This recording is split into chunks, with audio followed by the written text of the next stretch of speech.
Welcome back, everybody, to another episode of 10,000 Heroes. I'm your host, Ankur Shah Delight. Hey, everybody, and welcome back to the show. I have a real treat for you today. I just edited this video, and it's just incredibly delightful. I interviewed a woman named Cris Beasley, who is an artist. There's many other ways I could describe her. She runs a finishing school for men, teaching men how to be gentlemen of service. She's incredibly intuitive. She's also a software engineer and used to work in AI.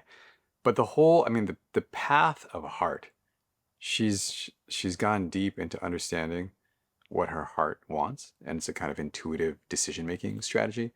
And so we get into like debating decision-making and purpose, which is fun. But the essential part of her story is she's figured out how to make decisions from her heart, and it leads to wild and beautifully disastrous results. And as she says in the beginning of the interview, I've always been a mess. I continue to be a mess, but I'm a happy mess.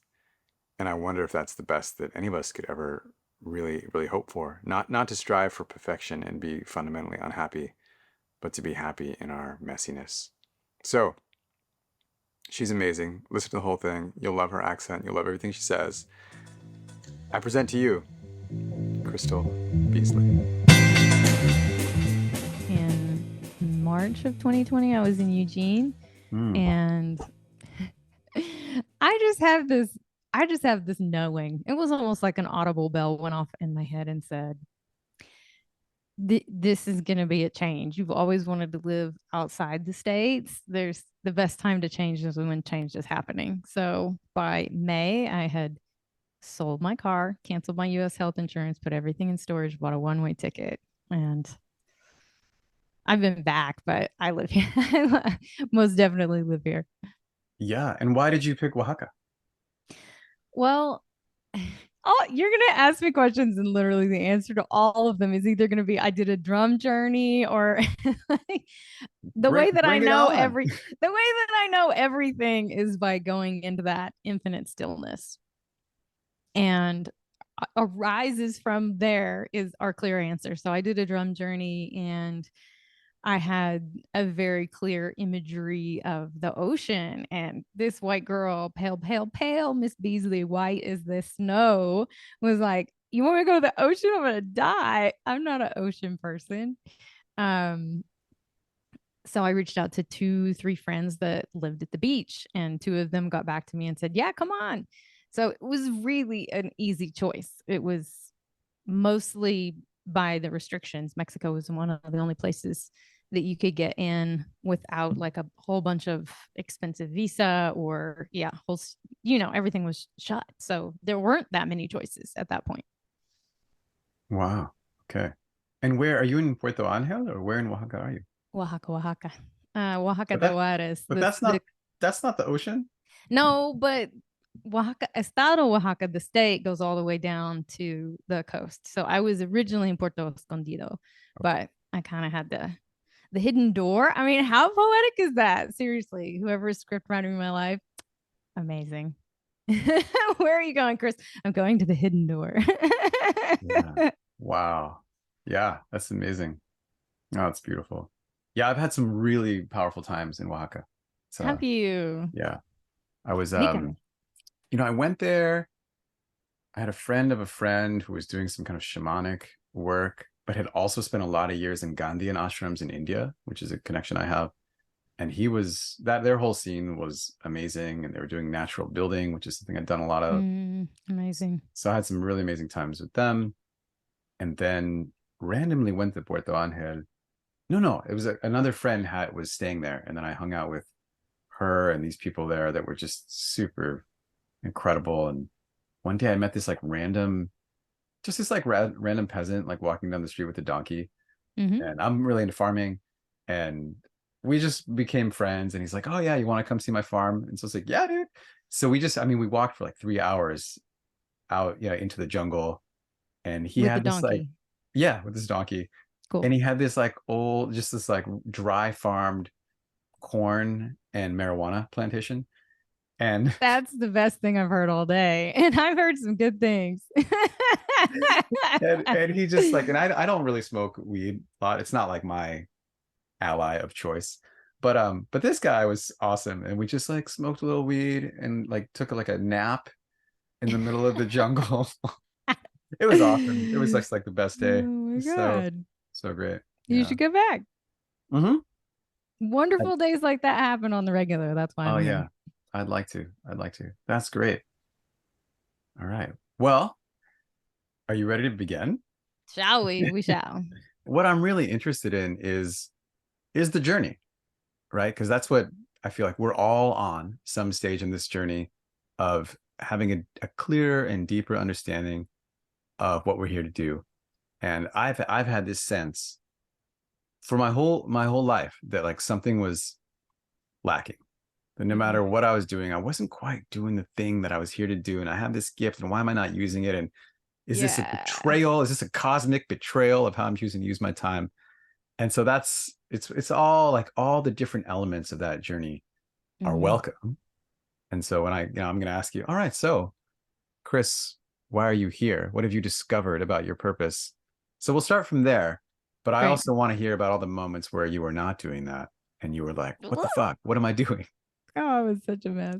I'm still a mess. I'm just a happier mess. Oh, I love it. I plan on being a mess the whole time. Let's just make that clear. Oh, I love it. I love it. Yeah. Yeah. So what is this mess here to do right now? Well, as I will say a bunch, I have a way of knowing things that I really do hear things in my head. And that doesn't scare me. It used to, but it doesn't anymore. It's a great source to just be able to tune into the infinite stillness and have it tell you things. And one day it told me, you are here to assert the place of women, no more, no less. I was like, that's not what I thought you were going to say. Um, so to have such clarity that I have that voice that can say something that I know will be resonant and will orient me every day for the rest of my life, because I'm a very changeable being. That core center pole did something so profound for me. And it wasn't like the first I'd heard of it. I've been working on understanding what the one thing is in this lifetime for a long time with a lot of dedication. But it was enough different than what my busy brain would have said that it surprised me. It didn't surprise me, but it really surprised me at the same time. Does that make sense? Yeah. Oh, yeah. But what is it? I mean, I love it because it's so clear. You're It's so here to clear. assert the place of women. It's very concise, but I have no idea how you express that or what does that mean? How have you gone about following those orders? Well, I think because I do have such a radiance of different facets. I mean, it's a long list. We could fill up a whole steno pad of the things that I do to fulfill that purpose. At the moment, I'm making a short film, which is addressing the karmic wound of a country. King Charles married Diana under false pretenses, and that hasn't fully been reckoned. And women are still having that happen to them constantly. Men marrying them for reasons that have nothing to do with wanting to be of service and enjoy. Like, there are hidden motives behind a lot of our big decisions that involve other people. So that's part, like, I feel myself like a lion as a protectress of of women and helping women to understand what it is that we can stand for, how big we can be. And it's not, of course, just about women, it's about anybody with a marginalized identity. But I happen to be the top of the stack of the race, but be a woman. So I feel that white women in particular have a certain honor, stewardship to do with our privilege, which is to speak in places that other brown and black faces, indigenous women wouldn't be heard. So there's one part of it that could be a whole lifetime all unto itself, right? Yeah, for sure. For sure. Well, I mean, I do want to go into that, but maybe just give us a couple more flavors, a couple projects. So many Otherwise, I'm going to flavors. pigeonhole you in my mind as a video I know. person or I'm something. so not. Yeah, I mean, filmmaker is like literally the newest thing on the list. Um, I started an AI company in 2015, sustainable apparel company. I worked in tech for 20 years. And so there's a completely other different facet, right? And then we have the psychedelic priestess work, which very much is like, I would say that's the base of the pyramid that supports the work that I'm doing, asserting the place of women. I primarily work with men, however, and they turn into incredible gentlemen Mm, who understand what it is that they're here on the planet to do, and they understand how to have a deep conversation with a woman, how to definitively listen to a woman as the expert that she is, the ability to even see where her expertise is, even though they're trained not to be able. There's this fundamental thing that men are taught, all the different myths about what women will be in their lives that have them dismiss us in ways that they don't realize that they're dismissing us. And so I feel like ending the battle of the sexes really is the way that I am asserting the place of women. Like, we have to start to be able to talk to each other and listen way, way, way more deeply and take account of everything that's gone on, because we're all holding the trauma of our ancestors, right? Like, if I'm angry at a man for doing something, it probably, if it really hurts, it hurts all the way down to my grandmother. It hurts all the mm. way down to grandmother's. Like, it's in my bones, some of this grief.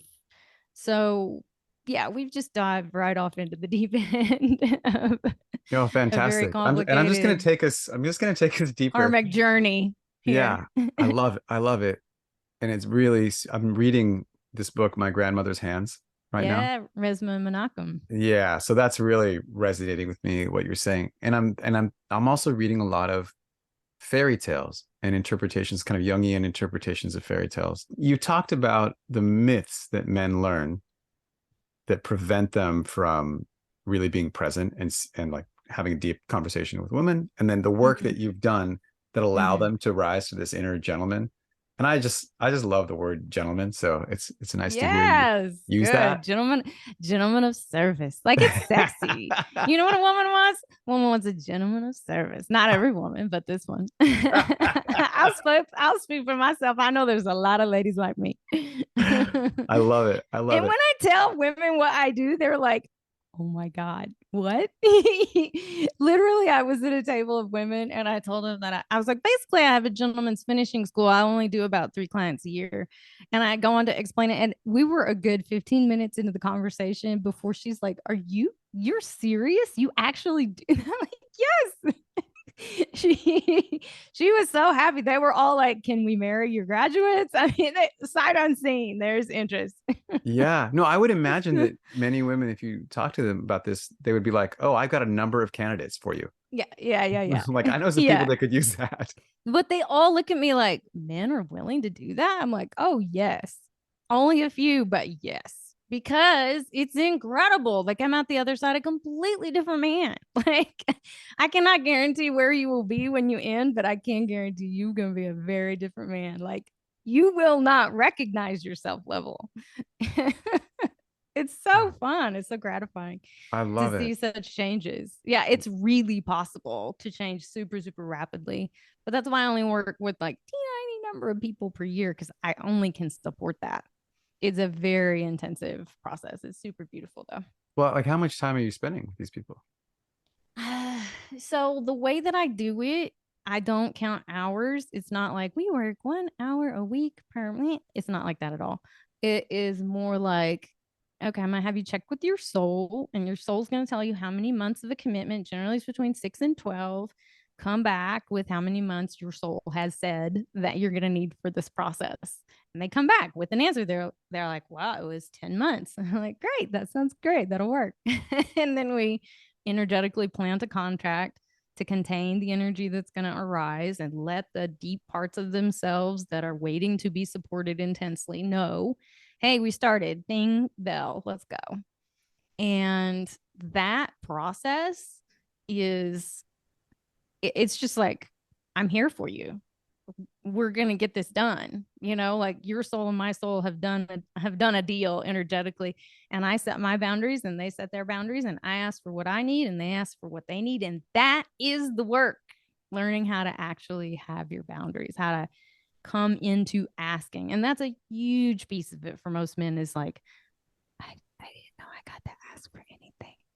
Or like, I know I get to ask for something, but in this little cereal bowl, like that, I don't get to ask about, or in that, I don't get asked about. And this is what we're shining the spotlight on, is like, where are you blocked from your asking? What areas were you told you don't get to ask that?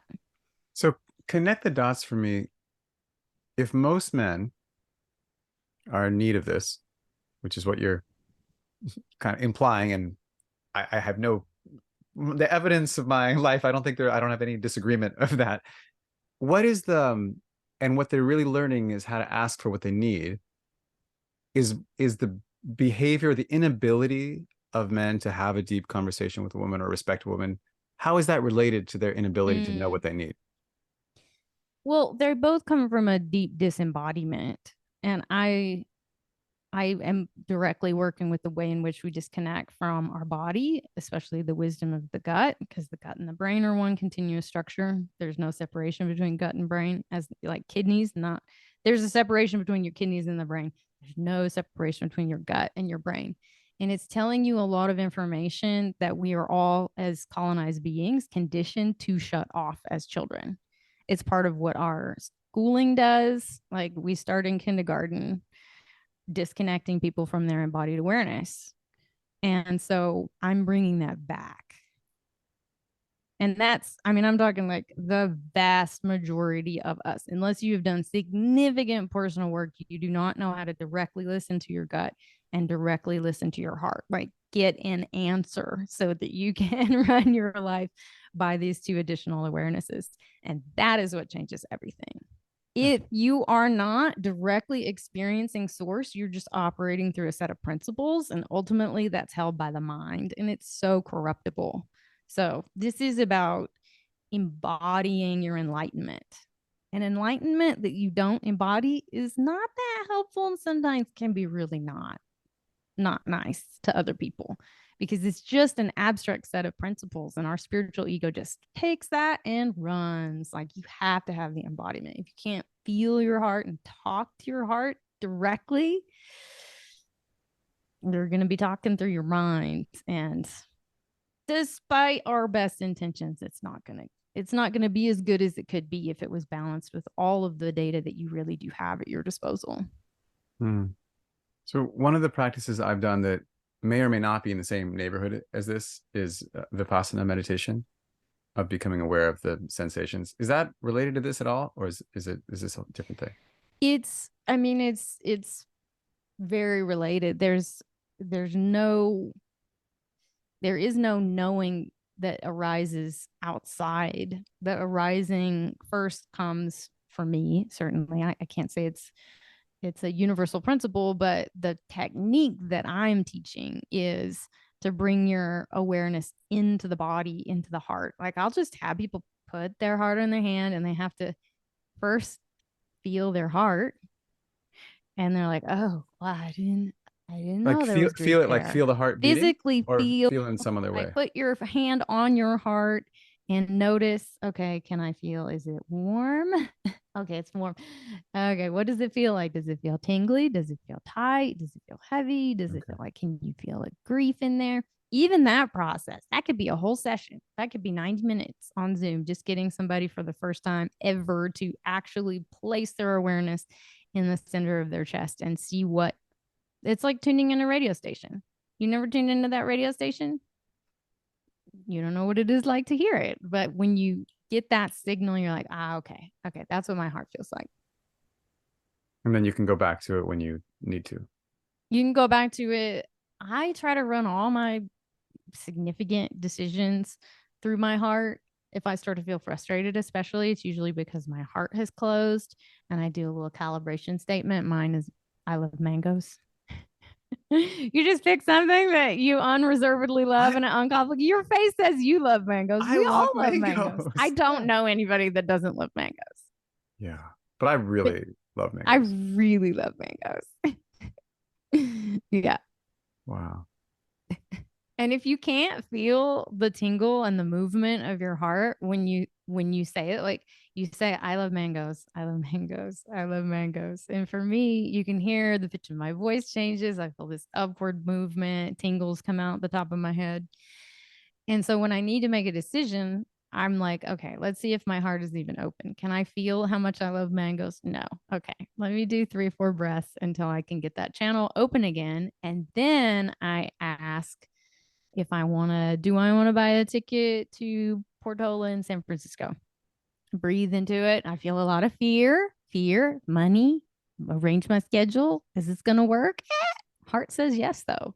Big movement, tingle up. I'm like, ooh, wow, that was a lot of happy. I'm gonna do it. I don't know why I'm doing it, but I'll figure it out when I get there.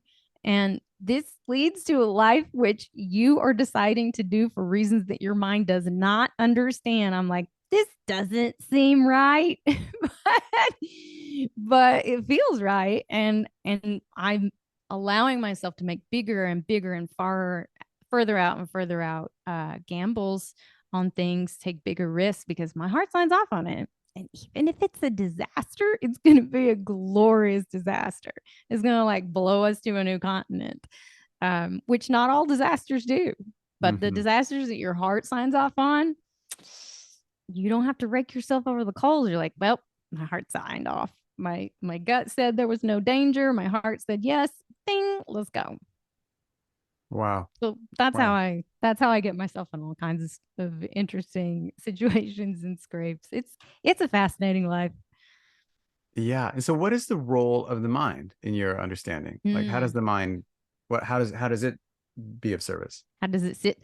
Well, okay. So I will tell you, I'm using the model of the Enneagram that has been further developed by an amazing woman called Catherine Fove. And she did about 1,200 typing interviews. So she got a ton of data. And she noticed that when she gave people cards representing all 9 of the Enneagram types, that they had a tendency, not a tendency, like the whole group would choose one card from the mind, one card from the heart, and one card from the gut. For those who don't know, the Enneagram basically tells you how do you disconnect from your body? How do you disconnect from your heart? How do you disconnect from your mind? And which one of those is the most prominent? Makes sense so far? Sure. Yeah. Are you familiar with the Enneagram at all? Just by name, but I haven't gone deep into Okay. it at all. Yeah. Okay. So just having that model that there are 3 centers of awareness and that each of those has 3 flavors. I mean, I love geometry. Oh, you've given me a piece of geometry that helps me understand all human consciousness. I mean, it's like I've got this photo of me when I was 5 with the easy bake oven, and I have this look on my face that says, I have the tools. I have the tools to make the cupcakes. And when I got the Enneagram and got deeply enough into it, I went, oh my God, I have the tools to understand consciousness. This is incredible. And it's not a system that you can learn in a year or 3 years or 5 years. It's one that actually has fractal complexity so that each time you dial down another level, you're like, oh my God, there's a whole other layer of complexity here. So that system is the basis of my work. It structures, it's what I teach my clients. I teach them their own 3 disconnections. And then it's really easy once you have your own blindfolds off to then understand, like, oh, okay, in my mind, I really value adventure and I'm always thinking about the future. That's my mind type. The other 2 are the person who's looking at data. And if you like looking at data, you're looking at the past because every piece of data that's ever been measured is an event that happened in the past. All data is about the past, has to be balanced with the future. And then if you imagine those 2 as the ends of the teeter totter, and then the axis of the teeter totter is the mind type that's in the present, but they're not actually in the present. They're kind of stuck worrying because they're thinking about the future and the past, and they have a tendency more to um, a bit of paranoia, like no one can be as prepared as they wish they could be because they seem to be the only people that are looking at both the past and the present and the future. So So the those are idea those is are that the three mind types. the nature of mind is not to be in the present. So it's always going to be one of these things. It's not the present. The conditioned mind, the busy mind, the monkey mind. I mean, every tradition has a different way of calling it. So that's the shadow aspect of the mind. But there's also the high aspect of each of those. Okay. The one who is in the present, those people are loyal from a place of authentic loyalty. They're not going to be loyal just to quote unquote be the good friend or be the good dad. Not that kind of should based loyalty, but the true, like, the elder who knows their place, and they're going to set their boundaries appropriately. They're not going to stick with something just because it's something that they've always done a million years. They're going to do it because it's fresh to them, like they're really in the present. And they're very courageous, very, very courageous people, because it takes an enormous amount of courage to be loyal to yourself and loyal to others at the same time. It seems like it's a impossible polarity to hold. So that's their work, right? Yeah. And I guess I kind of want to maybe bring us back to the question, which is for maybe specifically for you, what is the role, like what is the positive role that your mind has? Because you're making these really Yep. important decisions through this other Yep. process, which is like very different than what, modern decision-making theory would suggest. So, Yes. so where is the mind helpful for you? The mind is the witness. The mind is in charge of playing, and the mind is in charge of communicating. And it is the place that I think I am. It is the perspective. Perhaps it's the place that the soul sits. To me, a soul is just a perspective, right? Incarnate, discarnate, it's just a perspective. So the mind is that connection to the infinite void, right? Like the mind is the translation layer between the heart, the body, and the everything nothing. Mm-hmm. Right? Like what Mm-hmm. an incredible thing. It's the Yeah. seed of the consciousness. I think Yeah. we Yeah. we It's pretty this much conceive of it that communication way. layer. So you're like, you have like Yeah. this deep awareness that's coming from the heart. And the way you like translate that into like the rest of us is through the communication of the mind. Right. And the mind is hallucinating so much. Like we think that what we see is what is coming through our eyeballs, but if you could rewind yourself back and somehow take a snapshot of your consciousness when you were 1 day old, you did not know how to see. And we have sensations that don't exist in the body. Like, tell me what temperature the middle of your brain is right now. Do you have a sense of how hot or cool your brain is? No, I mean, my mind would just tell me 98.6, but You're mine. But yeah. like I have a sensation, maybe not everybody does, but I feel whenever I'm getting more excited, I have a sense of heat in my head or tingles. Like, do you ever feel tingles in your head? You I don't don't, get I don't, brain tingles. I don't know. Tingles in my head. I don't know. Yeah, I don't Oh, know. I forget. Okay. Not everybody has tingles in their brain. I would love it if be because of my work, more people directly experience brain tingles. Yeah, I I mean, have to, I sounds just have to honestly, remind me. it sounds great. But It's a pleasant the thing. point Yeah. I was trying to give a common example, and then I realized what a strange consciousness I have. I'm like, that thing where you just hear things in your head and your guides tell you what your purpose is.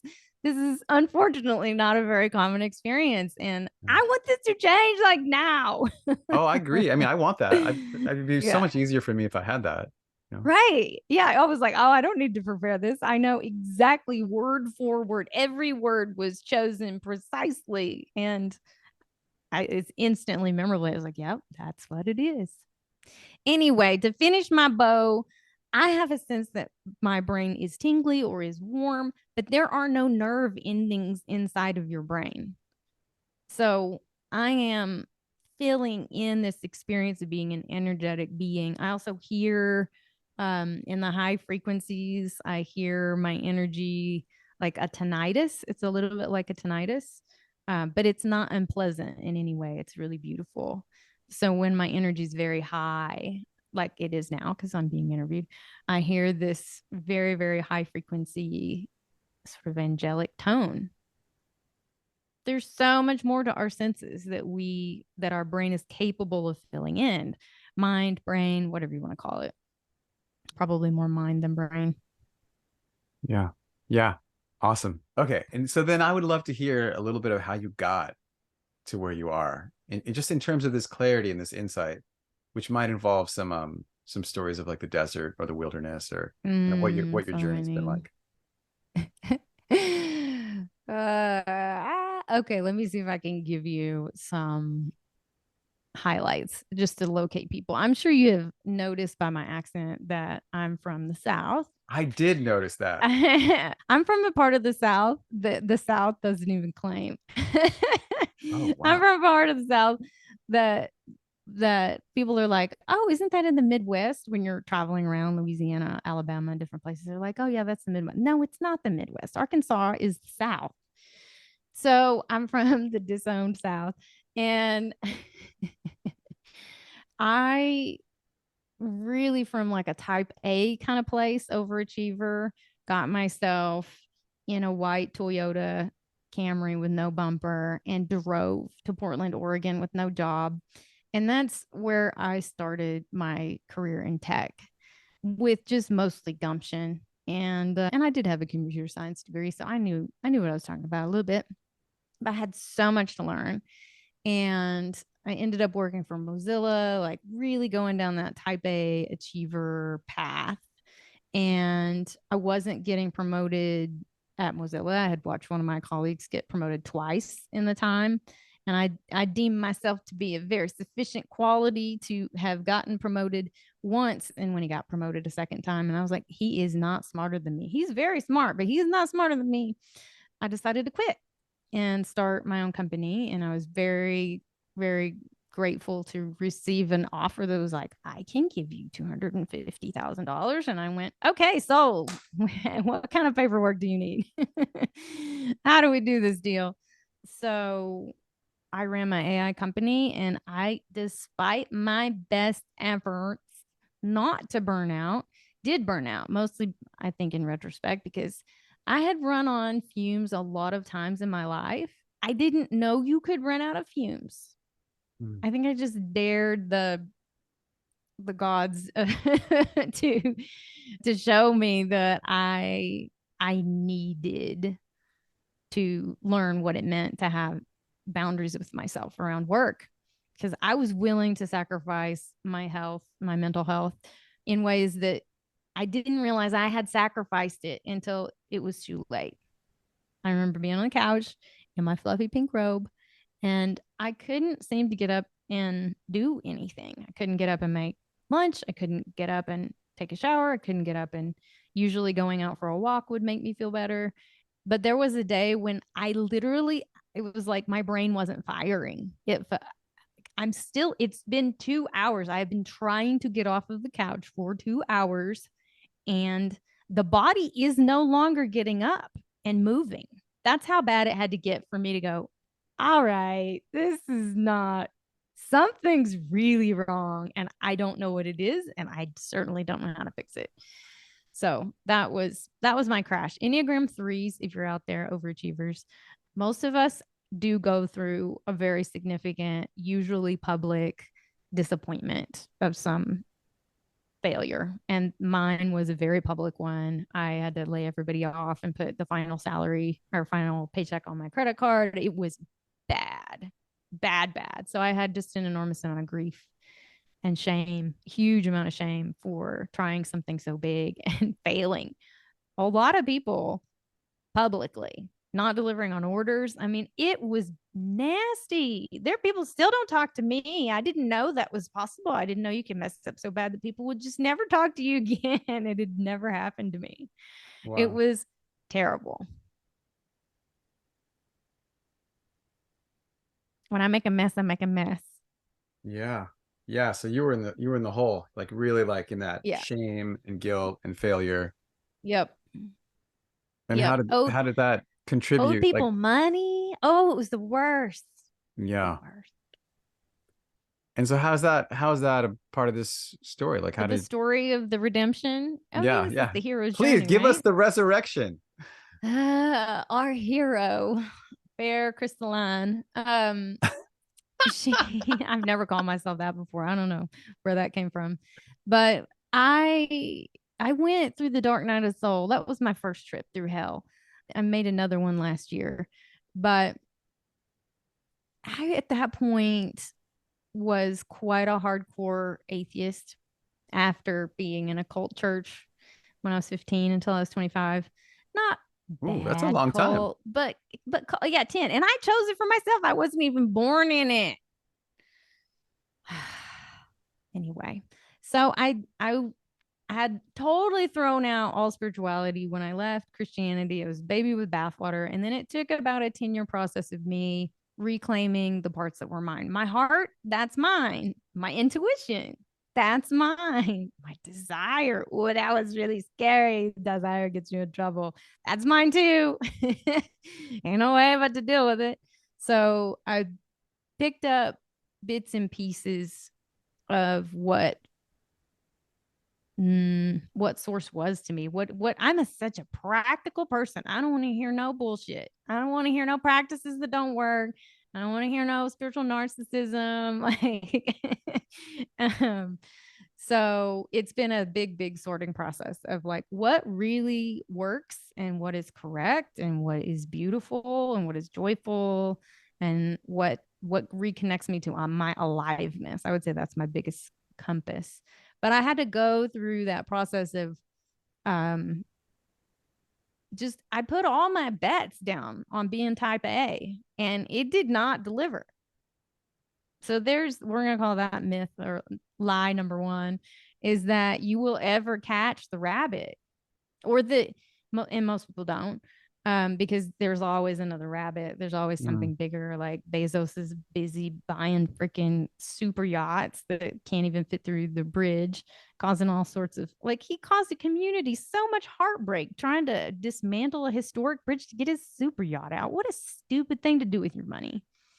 I don't understand because the rabbit's always out there. You could literally be the most wealthy man on, and it will be a man, most wealthy man on the planet, and it's still not enough because you can't make enough money to get over your money fears and money anxiety. Money's just it's just the emblem. It's not the thing. You can't buy your way out of karma.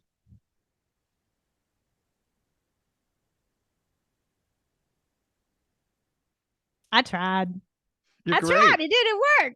Trust me, I tried everything. I will tell you what does not work. You can think of me like this little 5-year-old girl that skinned her knees going up every rung of the ladder, and she's just smiling at you because she doesn't care that she's all scabbed up. She made it. And I will tell you because I don't want anybody to have to live through some of the pain that I have lived through. I don't how I am designed is that I do it every wrong way possible until it works. I, I promise you, if it is possible to screw up in a way, I will screw up in that way. And I will tell you all about it because it sucked. So there's a deep thing here that we don't all have to the same degree. My wife, who has studied something like this, I think she would call it personal self perceived self-efficacy, which is this idea that like you fucked it up, but you know that you could do it, so you're going to continue. Which I think a lot of people, we make a mistake, and then the self-concept is like, I am that mistake. I should just do for something sure. else or do nothing. Right. Right. But you didn't have that. You joined Well, this I cult for 10 did. years, and then you were like, no worries, I'm gonna keep doing something else. You had this like total colossal failure of an AI company, and Yeah. you're like, it's Yeah. cool, I'm gonna keep going. Right? Here's the thing though. I really feel not everybody is designed to learn in this way. So if you're the kind of person that goes deep and you're an investigator and you get degrees and certifications and you learn from the best teachers you can find that are just right for you, God bless you. I wish there are days I wish I was like that. It isn't my path. I derive from prima materia. It's just how I'm designed to operate. So I am made in such a way that I have a resilience that is really bizarre. I have been told. They're like, you're so bold, it's bizarre. And it's true. So if you are like this, let yourself make mistakes because I guarantee you're just going to have to make every possible mistake. And it's okay. You're fine. And society isn't set up super great. If you're American, you actually are one of the It's one of the only cultures that really does the best at accepting mistakes. Yeah. But really, the rest of the world, this is the big gift of America, is that it does allow mistakes more, not perfectly, but more than other places. And I think that has a lot to do with why we're in the position. Not that we're not going to get into international politics because it's a super mess what we're doing with our privilege, but there's something very potent about letting yourself make mistakes, and Yeah. America does. Yeah. So, okay, but I just, I want to connect the dots here from the cult to the AI thing, and then there's this other Yep. trip through hell that Yeah, maybe yeah. you'll tell us about. Oh, But hell how did number this, two. where does this get to like asserting the place of women, and Yeah. when is that clarity, like, does it slowly develop? Is it We're instant? getting there. We're getting there. I warned you I might take a long time to answer a question. So then the next phase was I did get diagnosed with clinical depression, and I was refusing the SSRIs because I was uninterested in losing my libido and gaining 30 pounds potentially forever. I don't understand how anybody think that's a good side effect. So I took Wellbutrin, which doesn't have any of those. It's the most mild. And for about 6 months, I got kind of a little I was gonna say stay of execution. That's not a very nice term. I just mean I felt okay again for 6 months, which I hadn't felt in longer than I had realized. Hmm. Probably years and years and years. I don't even know when I had just felt like myself. Maybe as a kid, I don't remember a time when I just felt like myself. I always felt like I was chasing something, but the window is pretty short. And then I had to double my dose. And then it was like maybe 3 more months of kind of okayness, but it was never as good as the first 2 months of it. And I was like, well, that's it. Can't do any of the other SSRIs. If you need to take those for yourself, that's totally a personal decision. I'm just laying out how I weighed up the decision. And so I was like, all right, I'm gonna have to find something other than SSRIs. That's not my path. So that's when I started working with medicine, with MDMA, with mushrooms. And that's where we got to the root cause. And that's where I discovered the ability to tune into this radio station of knowing, of hearing clear guidance ring out. At that point, it wasn't on a daily basis, but when I needed it, every few weeks, every few months, as I have worked, I work with the guidance more frequently. The longer I go in my life, the less stubborn I am, the more willing I am to tune in to guidance several times a day, or like, oh, this is really messed up. Oh, I'm really frustrated in the moment, being able to go, I need to tune into source. I need to connect to my heart. This is all going to be much better if I can just feel myself again. Yeah, I got it. Okay. And this is great. So part of the work I do, I have this private community, this coaching program, and part of the work I do with them and just in general is helping people understand their purpose through this very analytical process. And it's really, I mean, it's like a statistical regression idea where you look at all the data. You're like, oh, these are all the times that I was happy, and these are the times I wasn't happy, and these are the decisions. And then you go and you draw this like little line, and you're like, Yep. okay, this is the through line through those. Right. And then that line helps you make a guess as to like, okay, if I were gonna think of what's the decision that would really make me feel meaning and purpose and happy, I'm gonna guess it'd be this. And then you do some Yeah. things in Yep. that direction, and then it's Yep. like, did it work? I call this the will it be worth it method. Oh And yeah. I spent like 42 of my 43 years in this method, and I can attest it sucks. Here's the reason why it sucks. First of all, you're using what one of my clients calls the probability matrix. And the probability, we love the probability matrix. We love the mind. We love the mind, but we're addicted to letting the mind decide what we're going to do with our life. And it's really not all our minds need to go on vacation. And here's how you put your mind on vacation. You run all of the mind's ideas through the heart and the gut, but the mind has so many. You'd be all day. Just, this is why we don't bother. We just go on autopilot and let the mind decide. Because it's a much slower process. Like you have to really slow down to You have run to an slow idea. down. Yeah. And so obviously you're not going to do this 300 times a day. But if you do it 2 or 3 times a day about what you're really focusing on for that day, how you're going to spend your time, your life will change immediately. Like immediately. So there's this concept called a causal loop. We're going to use coffee and insomnia. If you have trouble sleeping, probably the next morning after you drag yourself out, Yeah. you're going to have coffee. Yeah. It's a However, feedback loop. Yeah. coffee causes insomnia. All right, that's a causal loop. Okay. Sure. So there's a causal loop with our mind. Our mind creates fears, and then it says, I'll solve those fears for you, which is never gonna work. Einstein's quote about the level of consciousness, you have to pop up. Well, where are you going to pop up to? You need more data. Where are you going to get the data from? There's the mind has no sensors. The eyes are part of the body, the taste, the skin, all the information from the gut, all the information from our heart. It all has to be included in the mind's awareness, but the mind is in there with a brick sphere around it, not taking any information about the present moment awareness, which contains so much more richness than you can possibly imagine. If you've never let your life be led by your heart, you will never have the joy of showing up in San Francisco with a ticket in your hand for a music concert and go, well, I'm not sure why I'm here, but let's find out. And it never disappoints. Like the stories that I have to tell are extraordinary. And I am not this smart.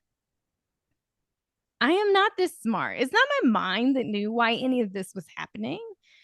And I have to do things that feel so counterintuitive to my mind.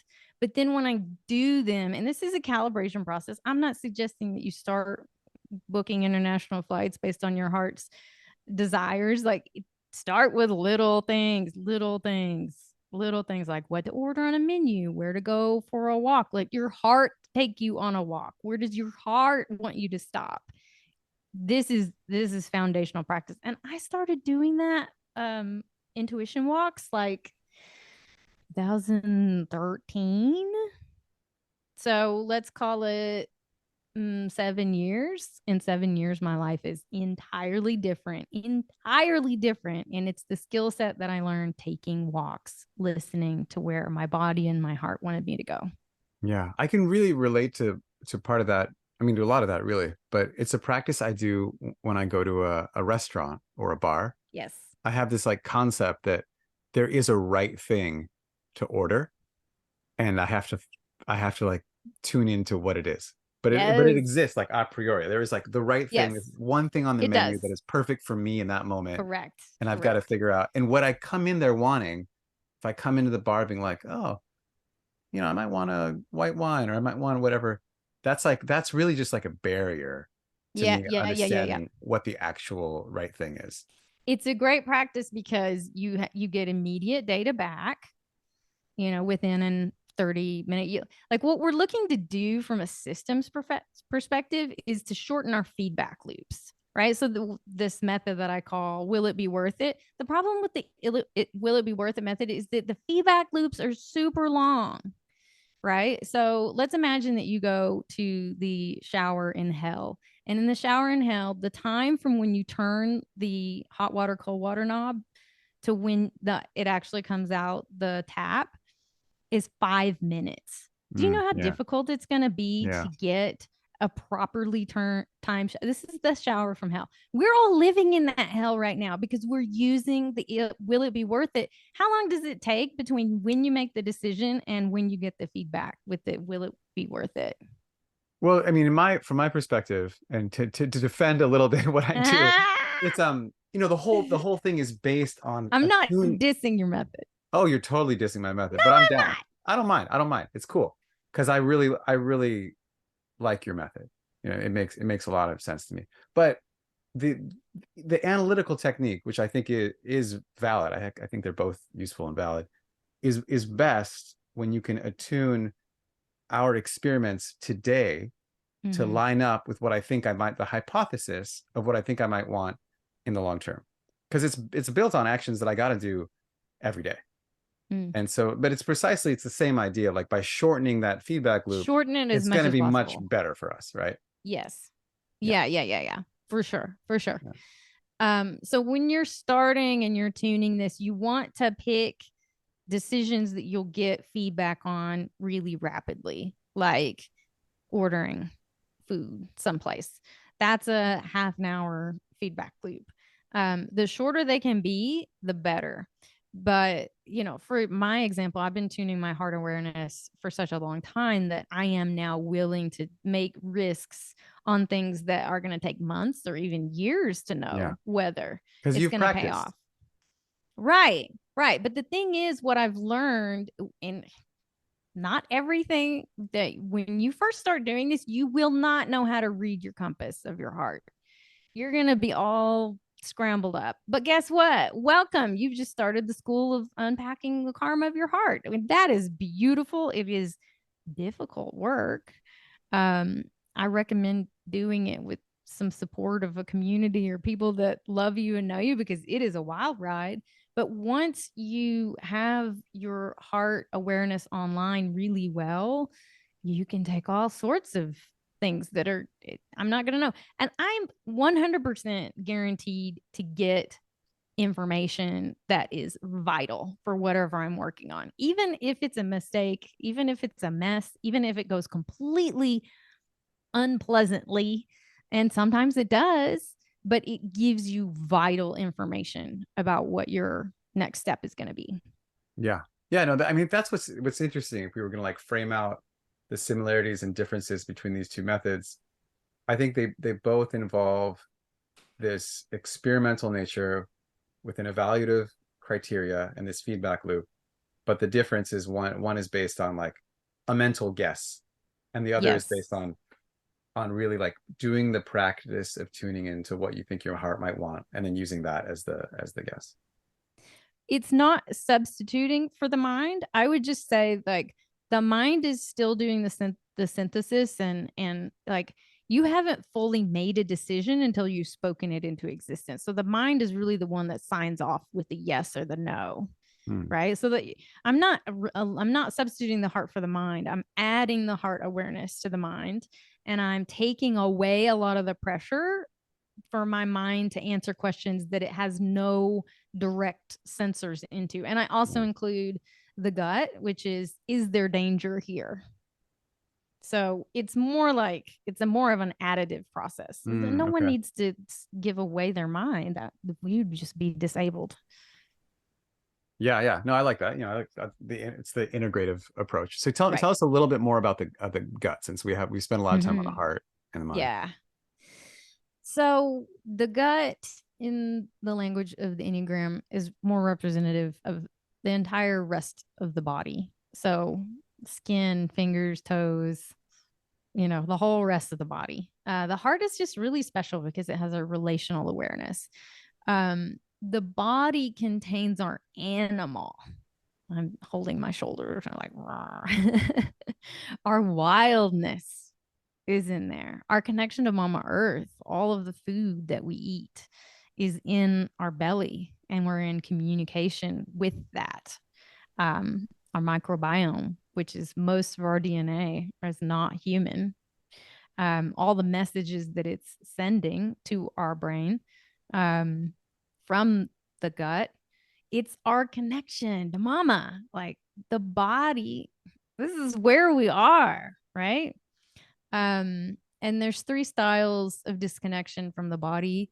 The one who wants power, the one who wants goodness, and the one who's stuck in the middle and it's like, I just want peace. Hmm. I just want peace. How is the desire for peace a disconnection?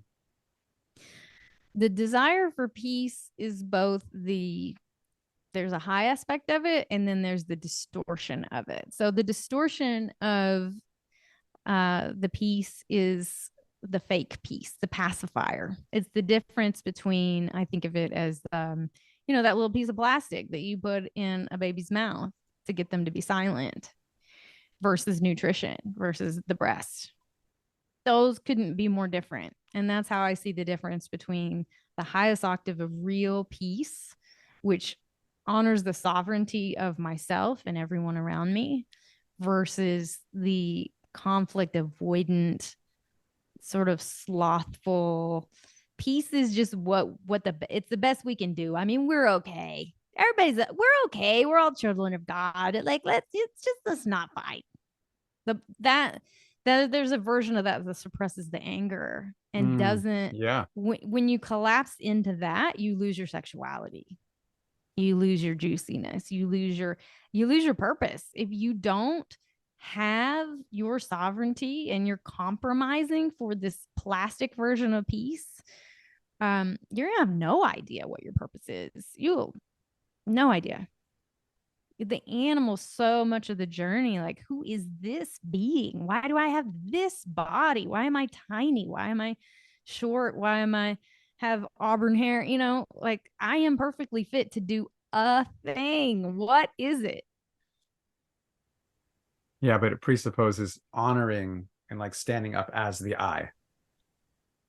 Tell me more about what you mean when you say standing up as the I. Like, I Well, I can be defined so many different ways. I'm riffing off what you said with collapsing.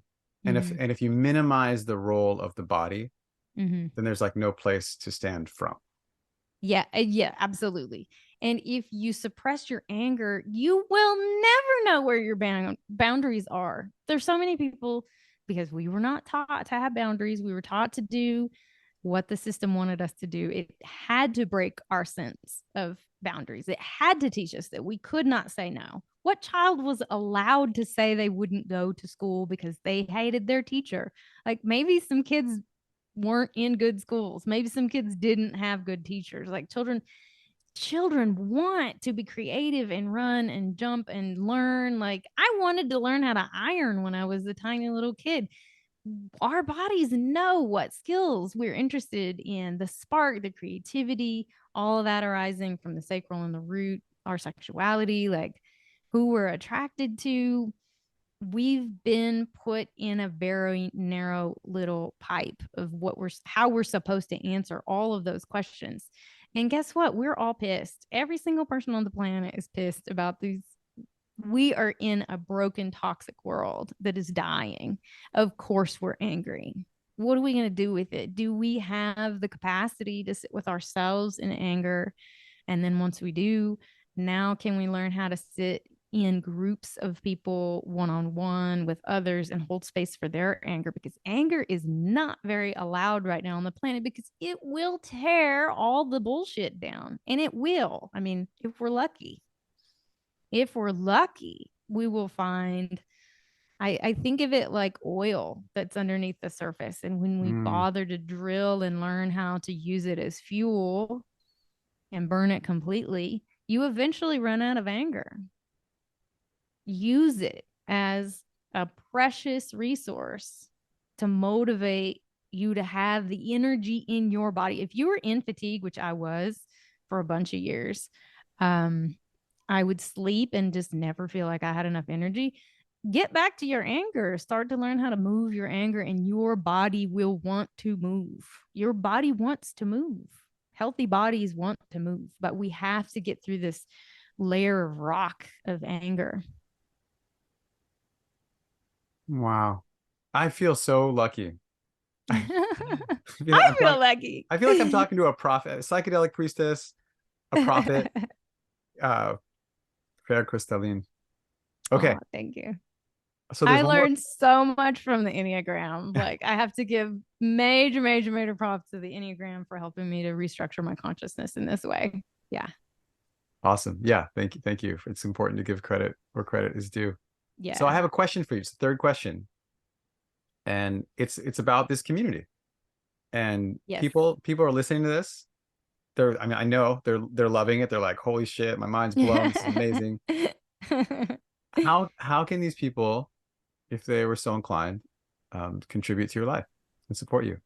And I'm looking for something more creative than, buy my books or that kind of stuff. But really like Right. you. Yeah. Well, the first thing that I would say is make your art. Make your No, art. no, no, no, no, no. For you. Because, no, for me, because because my art has changed me in such a deep way. And so if you resonate with this, like, what was it that my guide said one day? I said, "Oh, I was having my art is weird. My art's really weird. It's very intense. It's about these deep karmic healings. The first short film I'm making is about King Charles. Like it's a anyway, And it's that whole super, the story of part you sent me is super intense, like it's super intense. It's super sensorially. intense. Yeah. It's very sensorial. It's like scrubbing bubbles. So if you if you want a scrubbing bubbles experience of karmic cleansing of these really big battle of the sexes wounds, um, come check out what I do. Watch the film. I'm part of a what I consider to be a brand new genre. It hasn't even fully been named yet. Deadova, Parangi, Olax, John Hopkins, East Forest are a part of it. And I kind of just figured out that I'm a musician and a filmmaker. And that's my gift. Here's the deal. I only can work, like I said, with about 3 clients a year. It's very expensive. It's like almost nobody on the planet is going to get that. But the art comes from this deep, deep unlock codes. What I'm intending to do with my music in particular is to transmit through our ears the frequencies of the healing of the unwinding, because I go so deep with these people. I see where the lies of supremacy, patriarchy, capitalism, all this, like I see where they live and I translate that into the most efficient tincture of healing. when I mean, people, not, it's definitely not for everybody.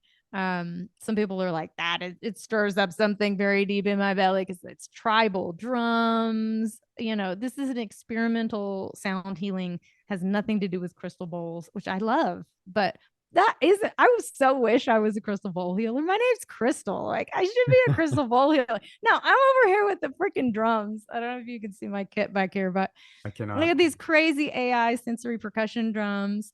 And I'm using the kit of EDM.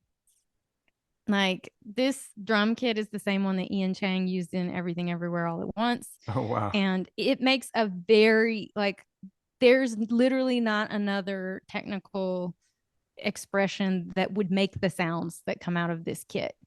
Um, and they just scrub the energy body clean, but they're gonna hit some deep grief because we got some deep grief that needs to be felt and needs to be moved. So that's what these experiences are. And yeah, listen to really, really good music. Like listen to music that changes you and get a freaking good pair of headphones. I had no idea how much. I had to go back and listen to all my favorite music again once I got a decent set of headphones. So if you're into music, get a good So pair. I think that's good general life advice, but Yeah. it doesn't really answer my question. Okay. Like seriously, think about like you're a being, a person, you have all this complexity, you live in Oaxaca, it's Day of the Dead, you have these Mm, dreams, you have things that you want for yourself, you're in tune with your hmm heart. hmm How can people help you in your life? Oh, well, there's also the mystery school. We haven't talked about the mystery school. Here's the deal. I channel, and there's certain information that comes through to me that is about plant medicines, about sexuality, and there are certain things that I just can't put online because certain sacred information can't be published publicly, right? It's the nature of the mystery. It's the nature Yeah, of sacredness. Isn't just like laying on the side of the road. yeah. So if anyone is interested in that channeled mystery school content, this is the next piece that is coming next year. At the end of next year, I'm collecting a group of people to be benefactors of the mystery school. We're going to do in 2025, we will restart the mystery rites. I'm not the only mystery school on the planet right now, but I am attempting to replicate the psychedelic initiation. We know very little about it, which is why I'm receiving the blueprints and the instructions of what is the mystery school of 2024, 2025. And we're most likely going to go to Egypt for the greater initiation and Oaxaca for the lesser initiation. So that'll be like 2025 is going to be a very, very interesting year. So if anybody feels called to the mysteries, how much can I give a little background on it? Almost nobody knows anything Yeah. about the mysteries. You mean They like the were what? Dionysian mysteries, Eleusinian Yeah, mysteries? Yeah. Eleusinian. Yeah, yeah. Yeah. So Brian Murarescu's excellent book, The Immortality Key, is a great place to come in on that if you want the archaeology that supports what I'm about to say. But the short net of it is that there was a group of priestesses and hierophants that stitched the society together. There's a group of people. Marcus Aurelius was an initiate, Plato, Socrates, Cicero, Pythagoras. So we have playwrights, we have the emperor, we have mathematicians. They're all having this sacred medicine experience. They're all doing ceremony together. I don't think it was like a rave. They're doing ceremony together in a very, very sacred way. It was so sacred that Greece protected the secrets of the mystery. If you can imagine, let's just call it, if America actually recognized sacredness to such an extent that it would say, hey, if you tell the secrets of the priestesses, we will put you on trial. It is a criminal offense. Not only was it a criminal offense, it was a capital crime. They will put you to death. I don't believe they ever did. I don't think they had to. That's how serious that society took the mystery, the priestesses, the ergot, the psychedelic drink, which we actually don't know what is it. I just love that there's so much we don't know about the mystery. Yeah. And what my guides say is you're not supposed to. You're not supposed to recreate it. We don't need to have animal sacrifice. It doesn't need to, and I've gone back and looked through what scant evidence we do have of it. And I was like, no, we're not going to do that at all. And then we have some other business to attend to. So we need to have a very different format.